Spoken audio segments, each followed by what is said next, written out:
नमस्कार, हमारे नए वीडियो में आपका स्वागत है।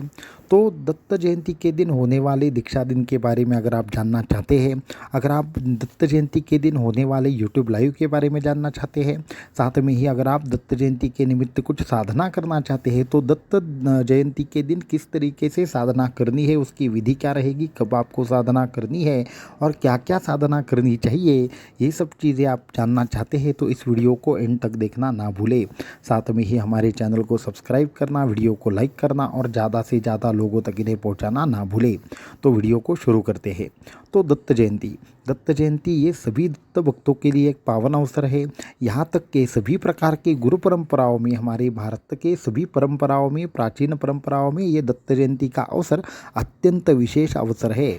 तो इस दिन सभी जो भी साधक हो, हमसे जुड़े हुए या फिर किसी भी संप्रदाय से जुड़े सभी साधकों ने कुछ न कुछ साधना जरूर करनी चाहिए, क्योंकि ये जो अत्यंत पावन पर्व है इसका आप लाभ ले पाए।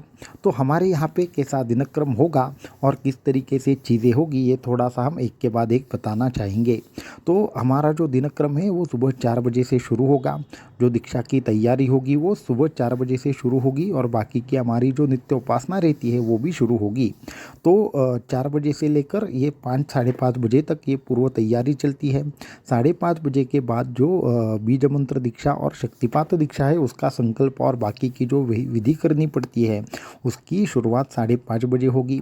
सभी जो लोग दीक्षा प्राप्त करना चाहते हैं, चाहे नाम दीक्षा हो, बीज मंत्र हो या फिर शक्तिपात दीक्षा हो, ये सभी लोग 6:30 बजे से पहले ही अपनी पूरी तैयारी करके 6:20 पर आसन पर बैठ जाएंगे और आपका मंत्र जाप शुरू कर देंगे। आप सभी के मंत्र और बाकी की चीज़ें आप तक पहुँचाई गई है, तो आप तैयार रहे। तो वो दीक्षा विधि संपन्न होगा। उसके बाद तकरीबन 11 बजे तक हमारे यहाँ पे दत्तयाग होने वाला है। वो तकरीबन 11 या 11:30 बजे तक चलेगा। उसके बाद हमारा एक यूट्यूब लाइव होने वाला है, जिसके माध्यम से हम आपको दत्त जयंती के निमित्त कुछ मार्गदर्शन करना चाहेंगे। और उस लाइव में भी सभी मेंबर्स आ जाए, सभी लोग आ जाए, सभी जो चैनल मेंबर्स हो या फिर हमारे चैनल के साथ जुड़ने वाले लोग हो या आप किसी भी संप्रदाय से साधक क्यों न हो, सभी लोगों को हम यूट्यूब लाइव के लिए निमंत्रण देते हैं। आप ज़रूर वहाँ पे आइए, आपको सीखने के लिए बहुत कुछ मिलेगा। तो वो यूट्यूब लाइव होगा। यूट्यूब लाइव होने के बाद थोड़ी देर विश्रांति का समय होगा और उसके बाद वापस से शाम की साधना होगी और बाकी की चीज़ें होगी और बाद में एक छोटा सा अनुष्ठान रात को किया जाएगा। इस तरीके से दत्त जयंती का ये पूरा का पूरा कार्यक्रम होगा। तो अभी सवाल यह है कि आप इसमें किस तरीके की साधना कर सकते हैं, कौन सी साधना कर सकते हैं जिसके माध्यम से आपके ऊपर भगवान दत्तात्रेय की कृपा प्राप्त हो जाए। उससे पहले एक महत्वपूर्ण सूचना देना चाहेंगे कि जो भी लोगों ने दत्त जयंती के दिन होने वाले दत्तयाग में कुछ मदद करने के लिए हमें ईमेल या फिर व्हाट्सएप के माध्यम से संपर्क किया था, उस हिसाब से हमने अनाउंसमेंट उसका कर दिया है।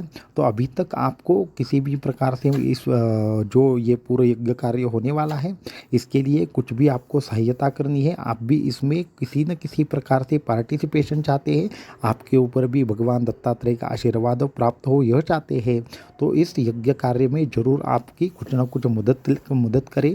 किसी के नाम से भी आप इसमें मदद कर सकते हैं।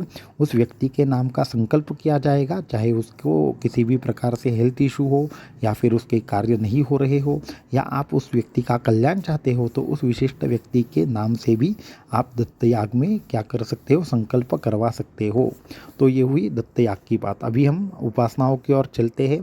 तो जो हमारी उपासना रहेगी उस दिन कौन सा समय बहुत अच्छा रहेगा, ये सबसे महत्वपूर्ण प्रश्न है। क्या विधि रहेगी, क्या अनुष्ठान रहेगा और क्या क्या हम कर सकते हैं, तो ये सारी चीज़ें एक के बाद एक यहाँ पे बताने का हम प्रयास करने वाले हैं।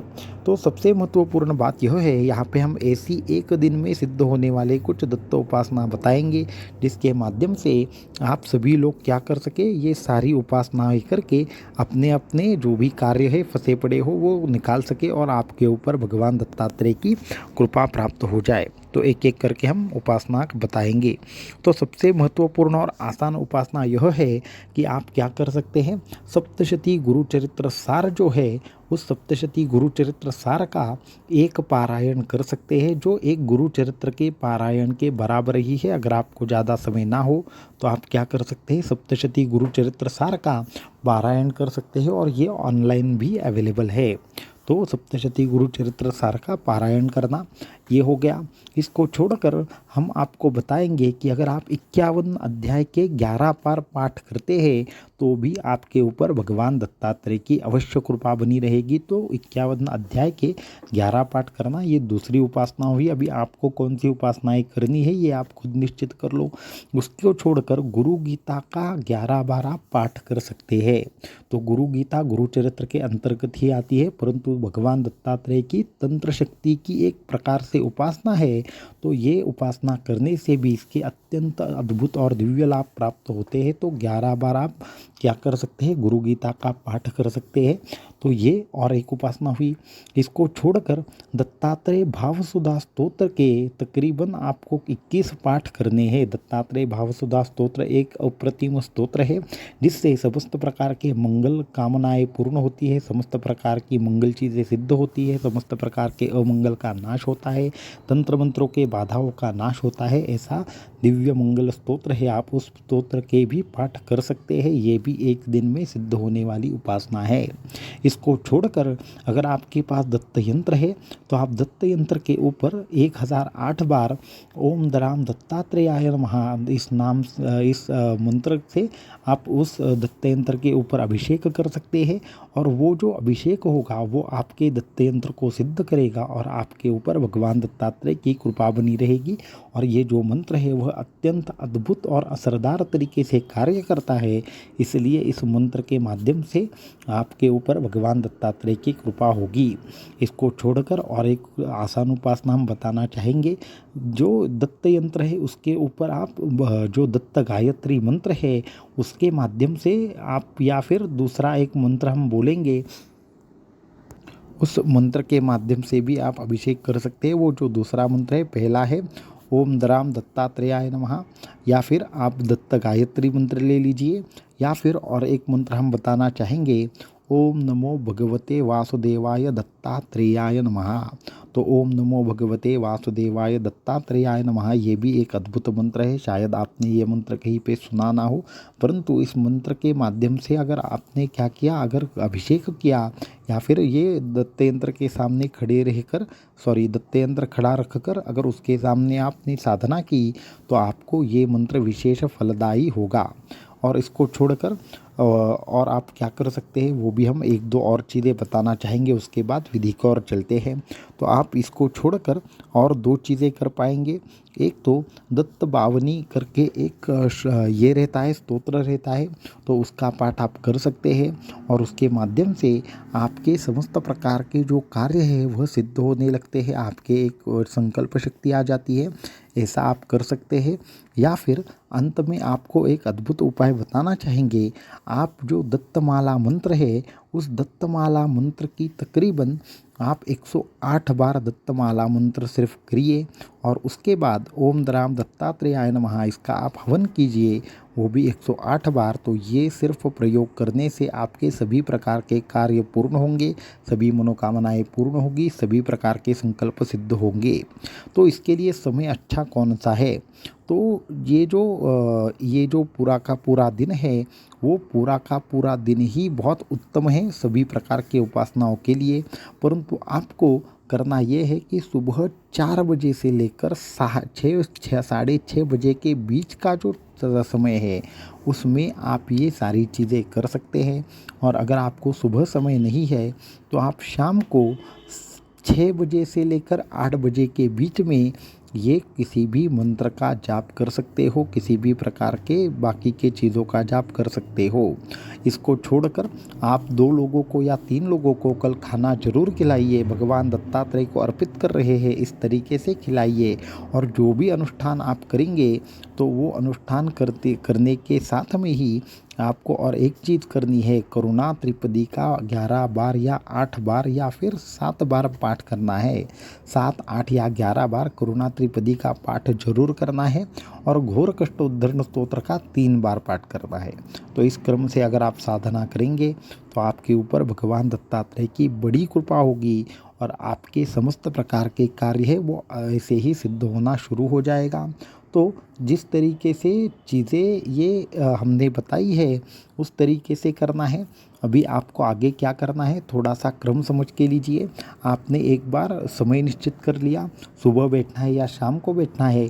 उसके बाद आप नहा धोकर तैयार होंगे, आसन लेंगे, आसन के ऊपर बैठकर सामने यंत्र रखकर और भगवान दत्तात्रेय की तस्वीर रखकर क्या करेंगे, आप सबसे पहले भगवान दत्तात्रेय के यंत्र की पूजा करेंगे। यंत्र की पूजा करते समय एक बात निश्चित तौर पर याद रखिए, यंत्र को हल्दी कुमकुम नहीं लगाना है। वहाँ पे यंत्र को क्या करना है, भस्म लगाना है। और अगर हल्दी कुमकुम लगाना भी है तो एकदम से थोड़ा सा हल्दी कुमकुम लगाइए, ज़्यादा मत लगाइए, लेकिन अगर हो सके तो मत लगाइए। वो यंत्र खड़ा रख देना है। उसके बाद करना ये है कि उस यंत्र के ऊपर ओम नमो भगवते दत्तात्रेयाय इस मंत्र का जाप, मानसिक जाप करते हुए उस यंत्र को देखते रहना है और उस यंत्र के ऊपर थोड़ा सा त्राटक करके खुद भगवान दत्तात्रेय ही आपके सामने बैठे हैं ऐसी कामना करनी है। उसके बाद 10 या 15 मिनट आप प्राणायाम करेंगे। फिर जो मंत्र और जो उपासना आपने निश्चित की हो इससे पहले जो भी हमने बताई उसमें से, तो वो जो निश्चित की हुई उपासना है तो उस उपासना का क्या करेंगे, आप वो पूर्ण उपासना करेंगे जैसे हमने विधि बताई है वैसी। उसके बाद क्या करेंगे, वापस से प्राणायाम करेंगे 15 मिनट के लिए और 15 मिनट प्राणायाम करने के बाद आप क्या करेंगे, नैवेद्य स्वरूप कुछ ना कुछ भगवान दत्तात्रेय को अर्पित करेंगे। और अगर वो आपने वो अभिषेक किया है दुग्ध से आपके दत्त यंत्र को, तो उस यंत्र का जो अभिषेक है उससे प्राप्त हुआ जो दुग्ध है उसको कुछ पदार्थ में मिला दीजिए और उससे कुछ अच्छा मिठाई या फिर बाकी की चीज़ कर दीजिए। इससे आपके ऊपर भगवान दत्तात्रेय की कृपा होगी। और कुछ विशेष बातें अगले वीडियो में बताएंगे, जो भगवान दत्तात्रेय को कौन सी बातें पसंद है, आपको क्या करना चाहिए। और उस दिन 2 लोगों को खाना खिलाइए, आप जरूर, आपके ऊपर भगवान दत्तात्रेय की कृपा होगी। आपके समस्त प्रकार के बिगड़े हुए कार्य अचानक से चलने लगेंगे और आपके जीवन में उनका जो भी प्रभाव है वो ज़बरदस्त तरीके से कार्य करेगा। अवधूत चिंतन श्री गुरुदेव दत्त।